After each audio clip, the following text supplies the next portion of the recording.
everybody, to this edition of Defend and Destroy. As always, I'm Visage, alongside Gorlo and Bowden.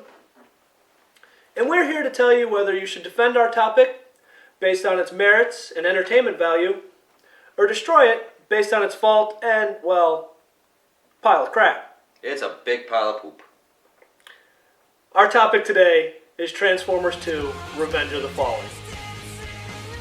Released in 2009, the film stars Shia LaBeouf and Megan Fox reprising their roles from the first film. Once again directed by Michael Bay, it's the highest grossing film ever to win the Razzie for Worst Picture.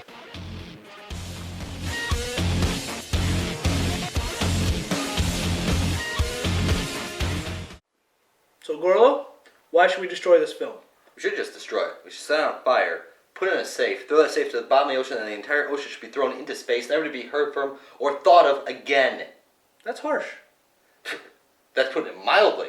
This movie's got a horrific plot, forgettable Autobots and Decepticons, where we have two Autobots that are very racist. And then finally, horrifically overused movie tropes. Drives me absolutely crazy. This movie needs to be destroyed now. Those are some pretty good topics. How are you going to defend it there, Bowden? Well, it's an action movie with transforming robots. It's not Shakespeare. Done right there. The characters, funny, yes, maybe racist in some, but still hilarious and very touching moments. Still very enjoyable. And then also, there was a third one made. So the second one had to have been very good. I mean, highest grossing, yes, Razzie, but highest grossing Razzie. We're going on a journey together, you and I, today. Both of you raised some excellent points here, and I want to get into them one at a time. So, Gorlo, the floor is yours. Why is this story so bad? Well, the whole plot itself is pretty generic, but I want to look more so at the Fallen, the first Decepticon. Now, at the beginning of the movie, he clearly states that he can only be killed by a Prime. Only a Prime can defeat me, and now only one remains. One Prime left, we have to assume, that's Optimus Prime, so he can only be killed by a Prime. Later, we find out that the Fallen is actually a Prime himself. You see, in the beginning there were 7 Primes, our original leaders, and they set out into the universe seeking distant suns to harvest. The Prime set out with one rule: never destroy a planet with life, until one of them tried to defy this rule, and his name forevermore was the Fallen. So a Prime can only kill a Prime, yet he's killed by both Starscream and Megatron. So that doesn't make any sense. And not only that, later Optimus Prime gets revived by some sort of magical energy which can only be acquired by Sam going to Robot Heaven. Robot Heaven! That's pretty bad. It don't make any sense. There's a lot that's wrong with this movie, but that is the biggest thing. Not only is the villain really just sort of out there, it just doesn't make sense. That hurt, man. It's supposed to hurt. It's an ass kicking. You bring up a valid point there. I mean, Robot Heaven is pretty ridiculous and silly, and It just doesn't make sense. no, and I haven't really heard anyone really say they like it.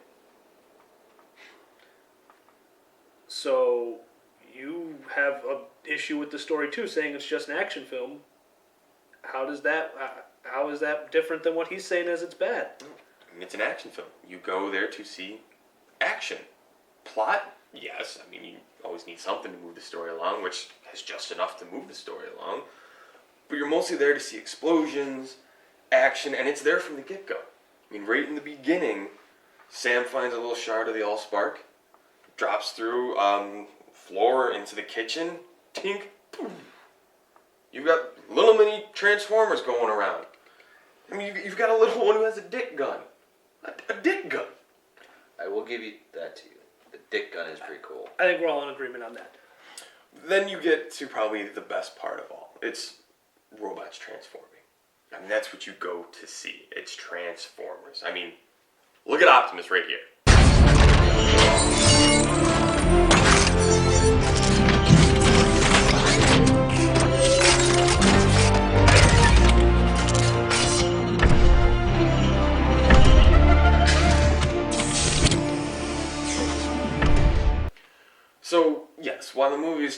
chock full of plot holes. It's still an action movie, and that's what people paid to go see. Robots transforming and action everywhere. And I gotta say, I'm sure everybody left pretty satisfied with that. That's true. I mean, if you want an action movie, this film has it. Like you said, start to finish, it's full of it. But it's also full of a lot of characters. And there's bad characters and good characters. Both of you have mentioned that. So let's go down that road. Gorlo, you mentioned specifically the Autobots and Decepticons as negative characters. What about them is so bad? This movie has a lack of actual interesting characters. You have Optimus, you have Megatron, you have Starscream, and you have Bumblebee. But besides that, there are no good characters whatsoever. I mean, you have Mudflap and Skids. Hey, Mudflap, what are we gonna do with this shrimp taco? Just bump a cap in his ass, throw him in the truck, and then nobody gonna know nothing, not me. Yeah, not in my trunk. Bumper cars? Check it out. I'm hearing you, okay? I'm right here, and I can hear you. No one's popping any caps in any asses, okay? I've had a hell of a day. Why don't you get a haircut with your bitch ass? Transformers, racists in disguise. That's offensive right there. A little offensive? Yeah. Ooh, yes. Did I laugh when the robot said he was gonna bust a cap in the other one's ass? Why do we even go to see those type of movies? That is not a character. That does not show character growth. That does not show character development. It is just there for a quick jab at humor that is completely offensive. Yeah, that's pretty bad. I mean, and they're not in a small segment either. I mean, they're pretty. They throughout try the to movie. make them into a main character, but they just make them into the token African American characters that are both stupid. Is that really what we want children to see? Stupid African American robots? That was pretty bad. I gotta admit to that one. That was, made me cringe sometimes.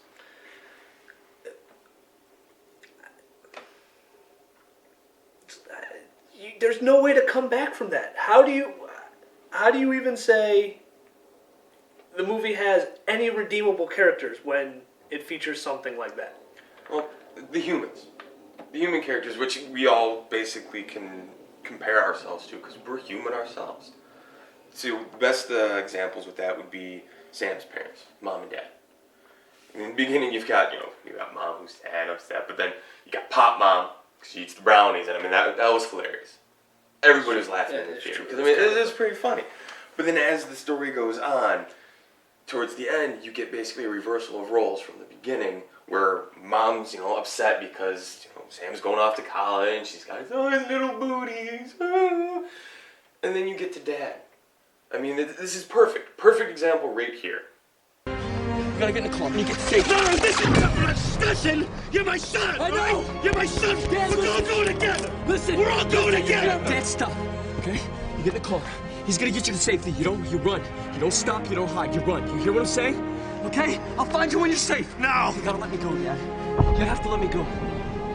You have to. Ron, let him go. Come back! Come back! So, I mean, that right there, that shows, it's human emotion. It's something that everybody's going through. Either you're in Sam's side, or you're in his dad's side. I mean, even in, the pit of your soul, where there's darkness there, that had to have gotten to you. That is a heartwarming moment. I mean, we can all, like you said, we can all relate to that in some manner. I mean, it doesn't make up for everything as far as the other characters we've mentioned. I mean, but that is a good moment right there. But that moment brings me back completely around to what I'm talking about. And my biggest problem with this movie are the overused character tropes. You have the parents where a kid's going off to college and it's the mom who can't let go and wah.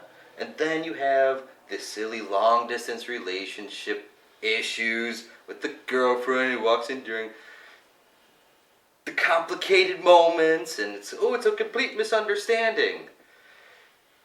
better reserved for an ABC after school special, not for a movie. I mean, and let's not forget the biggest trope of all time. I just want to be normal, B. That's why I'm going to college. I'm a normal guy. I'm trying to see if you're a normal guy. You won't give me a day, huh? You won't give me one day in college. I know. And I want to help you. I do. But I am not some alien ambassador. You know, I'm a normal kid with normal problems. Where? I want to be normal. I don't want to be with the Autobots. I want to go to school and be normal. Shut up, Louis Stevens! No one cares! Would you rather be an ambassador between robots, and humans? No, because I want to go to school and be normal. I want to go in the dorm room and be normal. Guess what? It's boring, it's overused, it's in everything. This movie sucks, that's a horrible trope. It pissed me off the entire movie anytime you ever said normal. Ugh. It's bull. Seem a little heated there. I don't know how you're going to counter that. That's a lot of emotion. Well, the movie must have been popular because they made a third one that grossed $1.12 billion. The sequel here, Revenge of the Fallen, made $836 million, which is more than the first one, which made, I think, $709 million. So, which a lot of people like the first one I more. was going to say, they love the first one, and then from what I've been hearing, the third one was also very enjoyable. So, something there must have caught their attention, or, something in them to go and continue to see the third one there. I mean, I liked it. I enjoyed it. Thought it was a very entertaining movie. The soundtrack, I thought, kicked ass. I mean, you have Linkin Park, and whenever they play a song in Transformers like the first one, so good. I don't even want to get into the third one. I mean, when driving up to Chicago, oh my God, it was great. Absolutely wonderful. And with it being just an action movie in general, it just blew you away. I thought it was a wonderful and entertaining movie. And with its slight flaws in there, I thought it could be enjoyed by anybody.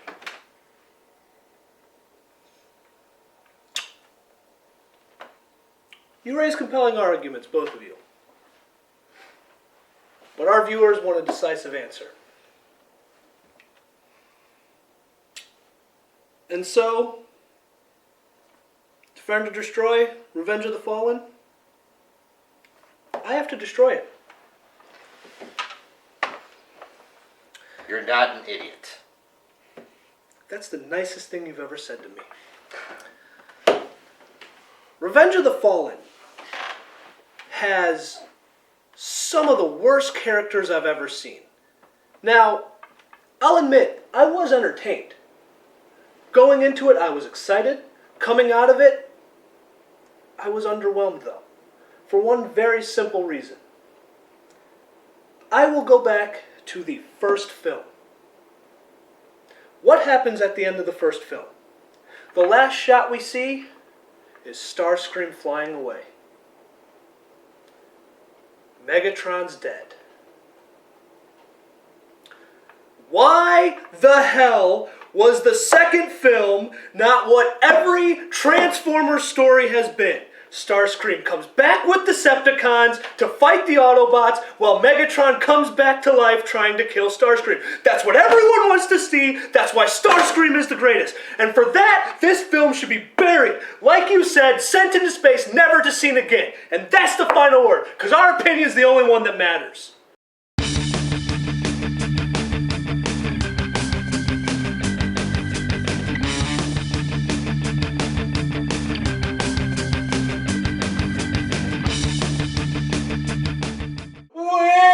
Where? I want to be normal. This isn't my fight. This is your fight.